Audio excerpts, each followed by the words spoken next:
You know what time it is? Movie review. Today we're going to be reviewing Glass.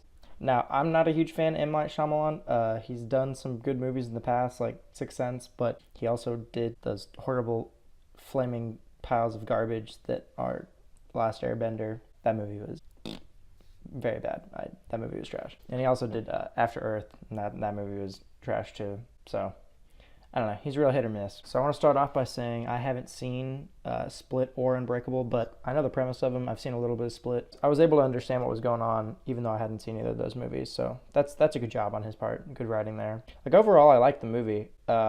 It's nothing like mind blowing, and it's not a game changing movie, but I thought it was a good movie. I think if you were a huge fan of the series, you'd probably like it a little bit more. But even having not seen either of those, I still thought it was enjoyable. The two other movies were basically had nothing to do with each other, except for there was like a little cameo at the end of Split. And so this movie actually like brings all three characters together, and it's like a movie about all the three characters. In that instance, is kind of cool that it brought two completely different movies and brought them together. So basically, the plot of the movie is you've got Bruce Willis, who is kind of like a vigilante with his superpowers.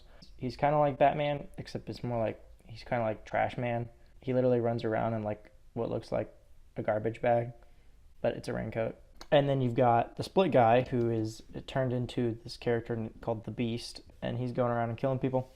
And then Bruce Willis is like, I'm gonna find this guy and stop him.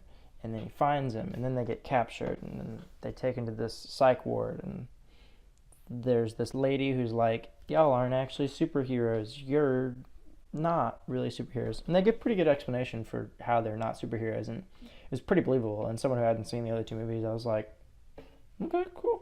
So that was some good writing on his part. It's not one of those flaming heaps of garbage he's written in the past. It's actually a good movie. You got them trying to convince them that they're not real superheroes. And I won't spoil the movie, but basically they're going to fight. You see that in the trailer. So they're fighting each other. And honestly, that's like kind of where the movie like it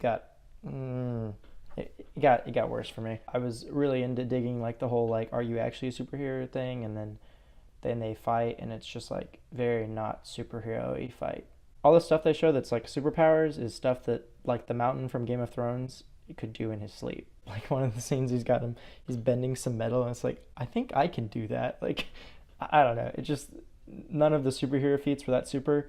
I feel like that kind of is just a little weird, which I guess that was like what he's going for. I personally would have had like a little bit more superhero-y stuff going on, because a lot of that whole last half of the movie is kind of just like, what are we doing here? What's going on?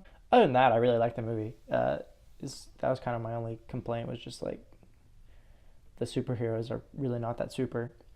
But I guess that was kind of the point. It was an interesting take on a superhero movie.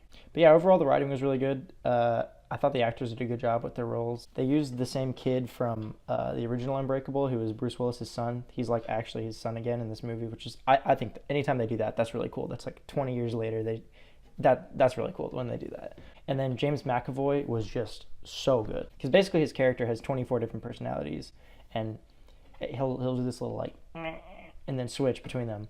And it's really cool. Like the way they do that is really cool, and the way he does that is really cool. He does a really good job with that. So he completely sells every single character that he turns into. I thought that was just like awesome. Honestly, you can just go see that movie just to go see him, which I guess was Split. Bruce Willis was Samuel L. Jackson was Samuel L. Jackson. They did good jobs, but it wasn't anything compared to James McAvoy.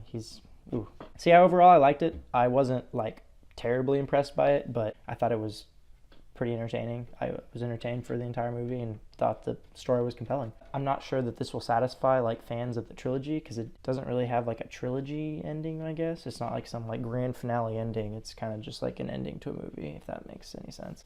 I rate this movie 3 fingers with a coleslaw. It's got a 3-finger combo. It's good, but then there's also some coleslaw in there that I was not as big a fan about. Overall, it's a good movie. Go see it, especially if you've seen the other two. It's definitely entertaining, and you don't have to have seen the other two movies to know what's going on and enjoy it. Catch y'all in the next one.